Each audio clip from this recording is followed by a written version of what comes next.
Welcome, everyone, to this briefing brought to you by the Israel Defense and Security Forum, IDSF.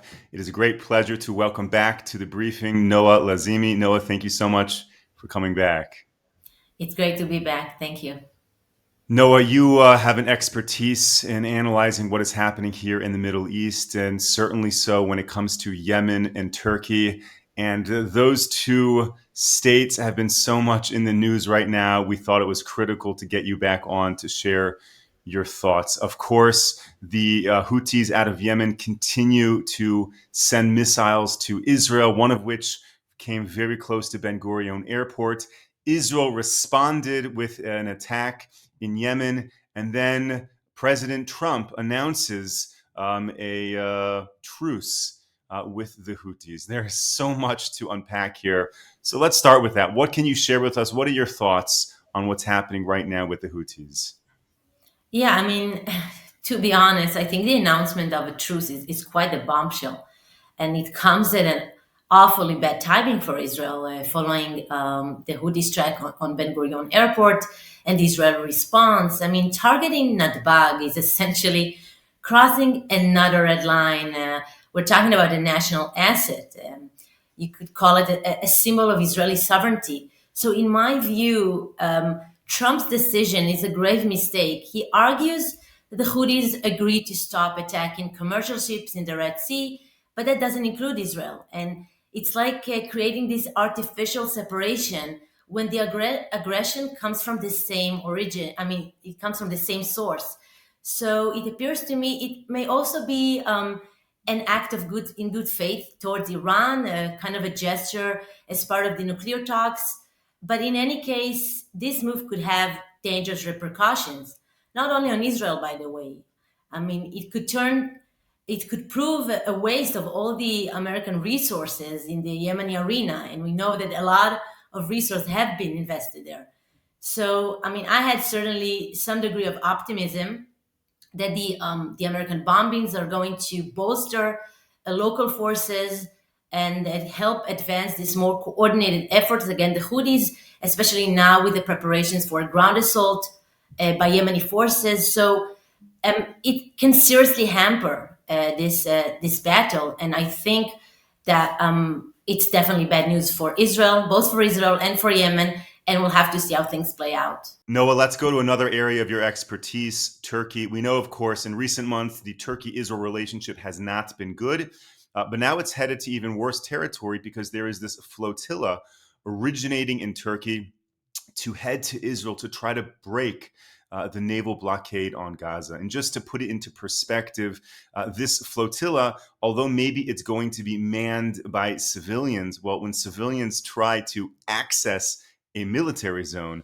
that is certainly an act of aggression. How do you think this flotilla is going to impact the already deteriorating relationship between Turkey and Israel? Well, that's just another example of a hostile effort by Turkey.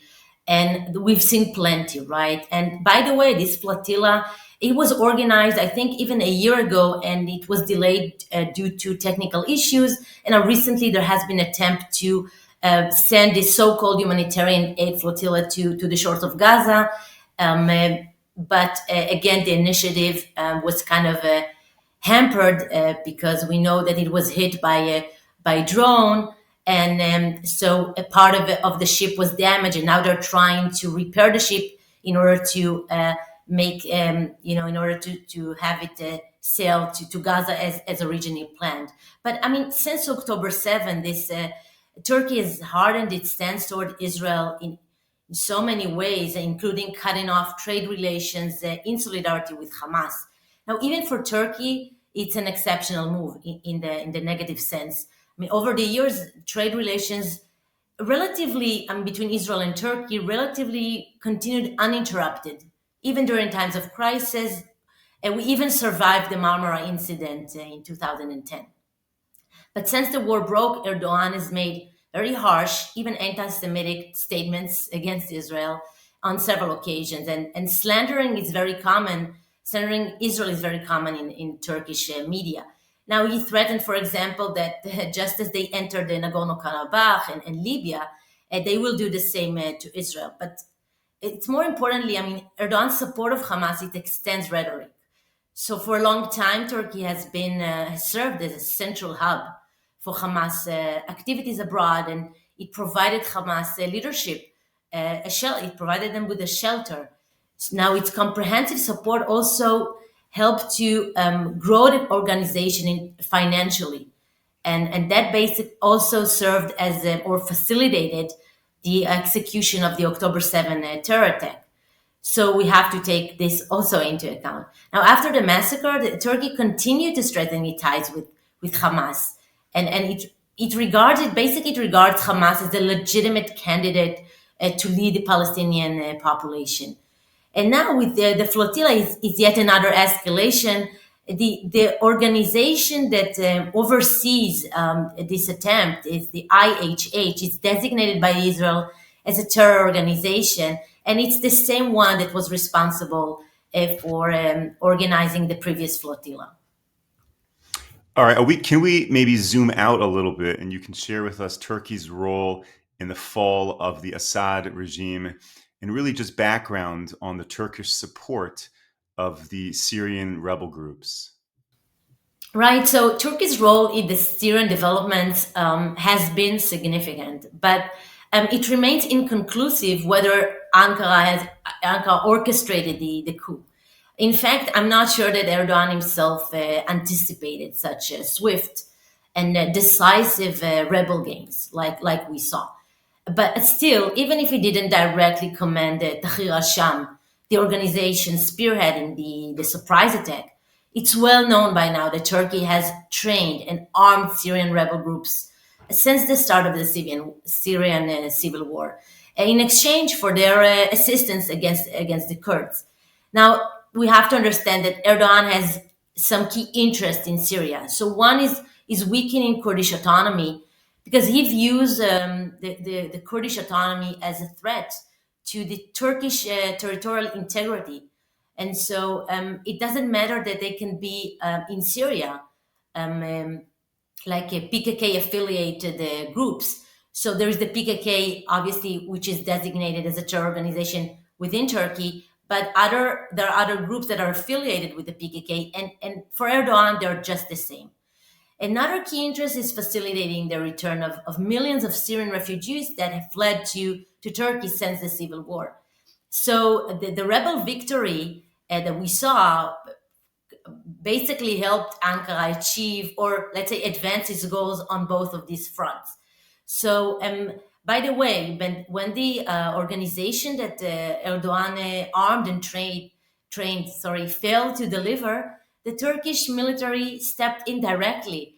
And so the Turkish intervention in Syria, it goes long back, and it's very intense. I mean, beginning in 2016, Turkey launched a series of offensives against PKK strongholds in the Kurdish region of Iraq, but also against affiliated organizations in Syria, like we mentioned. So, Turkey also established a de facto security zone along its border with Syria, which encompasses areas like Afrin and others. And this functioned as an like autonomous Turkish speaking district with roads, hospitals, and even a Turkish currency.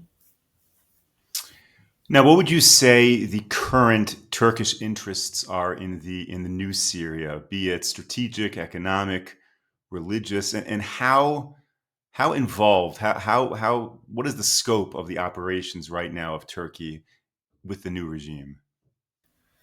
Right. So, like we said, it seems like, I mean, the cards fell in Ankara's favor when it comes to Syria.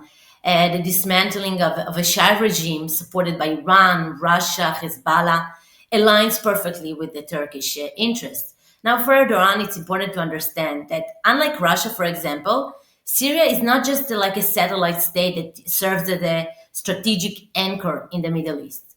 I mean, for Erdogan, he aspires to regional hegemony. He has this vision to position Turkey as the leader of Muslim unity in the spirit of the Muslim Brotherhood. So, in more extreme versions, we're talking about restoring some kind of a grand Islamic caliphate. And so, when the Iranians were kicked out of Syria, that had historical meaning. I mean, that signified historic victory for the Turks because Syria was ruled in the past by the Ottoman Empire for about 400 years. So now there is a chance to restore to this former glory. So that's one aspect of this. But Turkey now wants to replace this Shiite axis with a radical Sunni axis, led by the Muslim Brotherhood and generously funded by Qatar. So what it's doing, it's creating facts on the ground in Syria, and it's portraying these efforts like reconstruction. But in reality, the ultimate goal is turning Syria into a client state.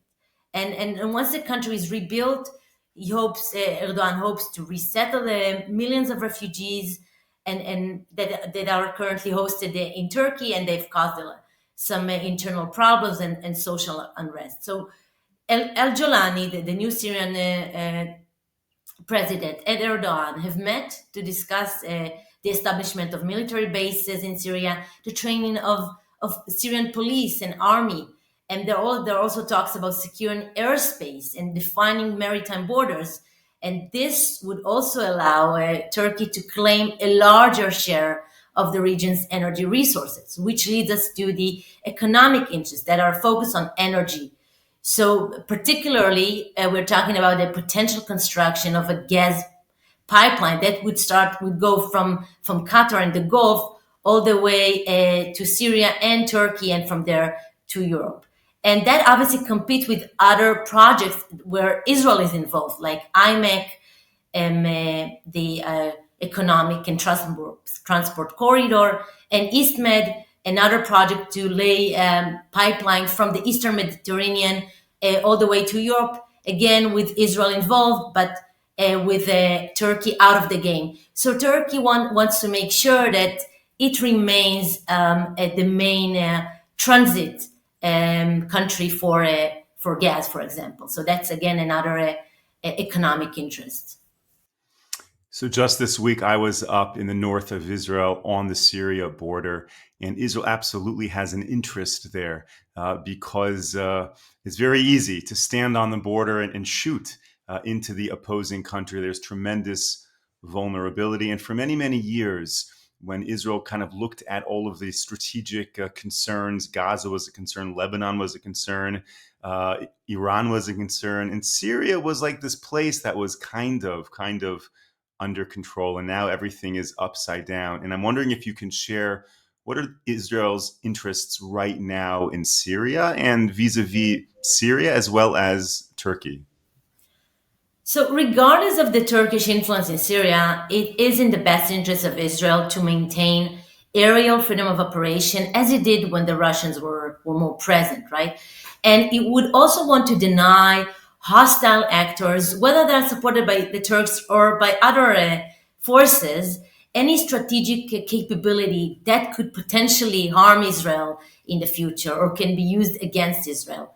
So for this reason, we have the IDF that's been working to target military assets that once belonged to the Assad regime, so they don't fall into the hands of a new regime or those hostile groups.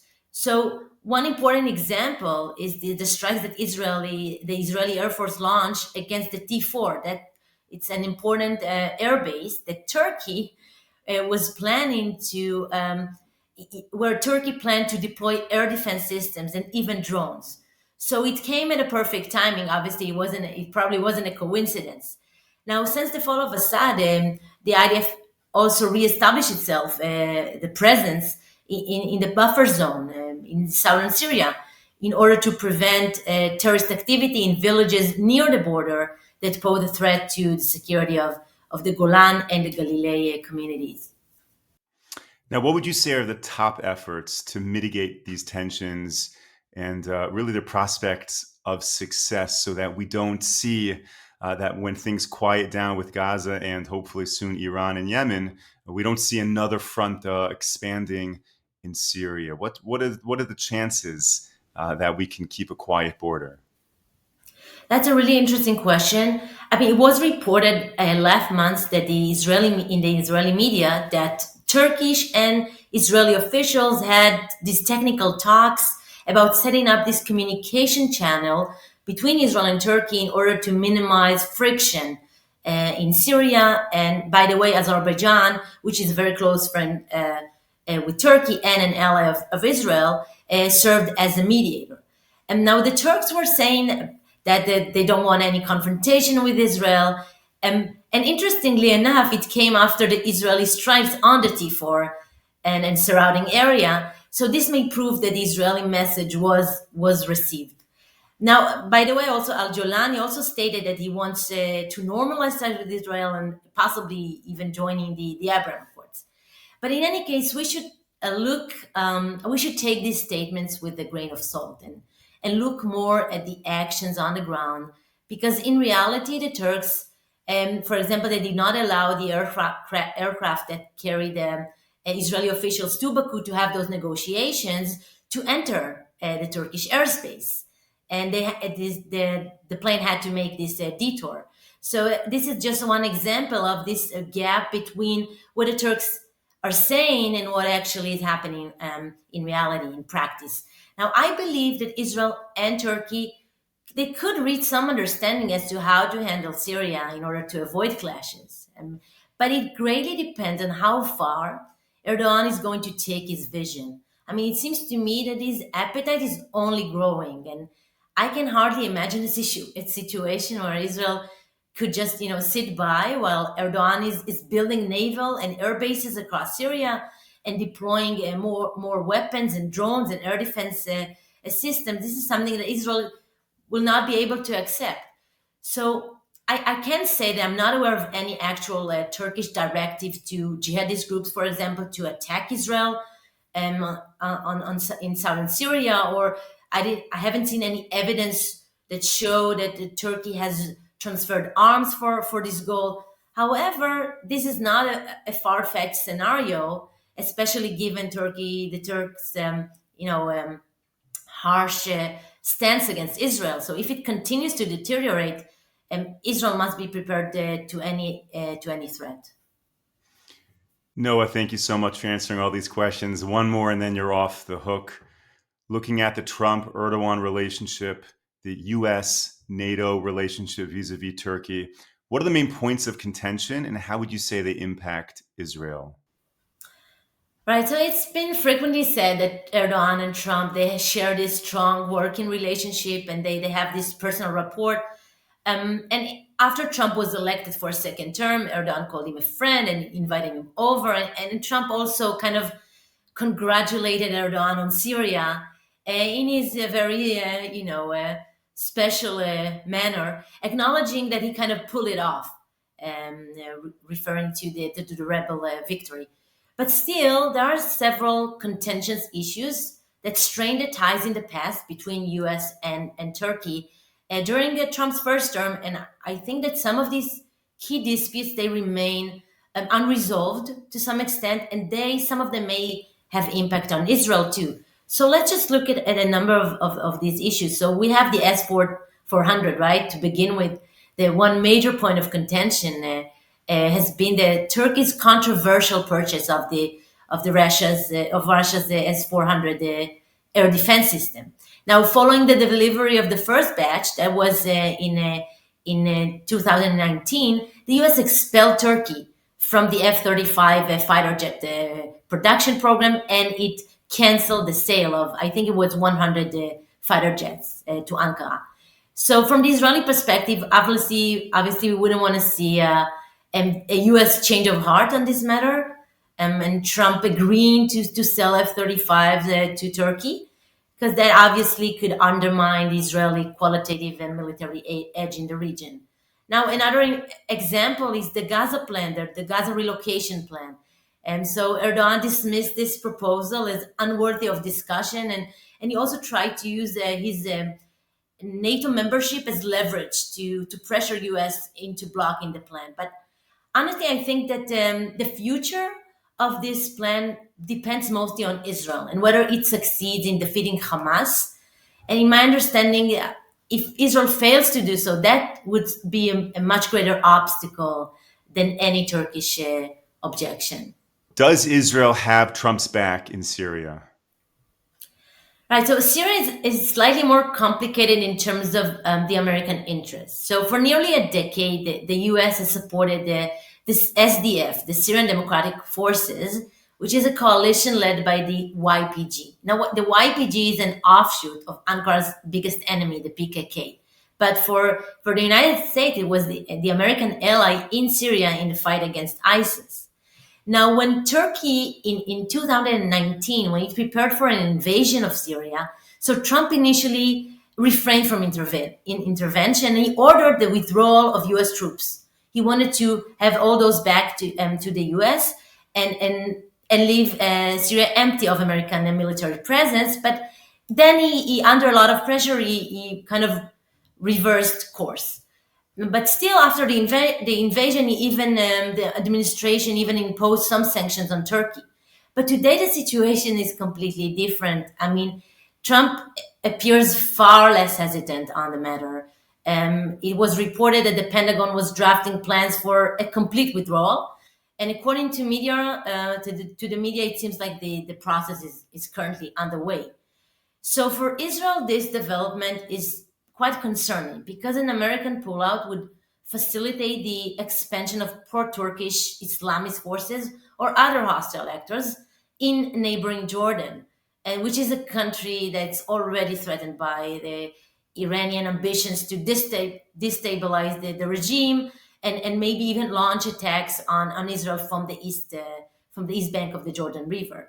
So now it may be too late, but Israel should insist on maintaining at least a partial U.S. military presence in the Syria, Iraq, Jordan, this triangular border.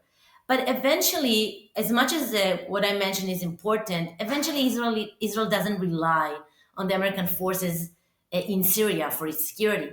And I do believe that Trump has our back in terms of giving us the operational freedom to thwart terrorist activity in Syria. And so far, from what I can tell, that has been the case. I don't foresee a dramatic change in this regard. Noah Lazimi from the Misgav Institute, thank you so much for sharing all of that with me. I learned a lot. I'm sure our viewers did too. Thank you to all of our viewers and supporters for tuning into this briefing. We will be back with you next week, Monday, 10 a.m. Eastern Time, 5 p.m. here in Israel. Until then, stay safe, stay strong. Take care, everyone.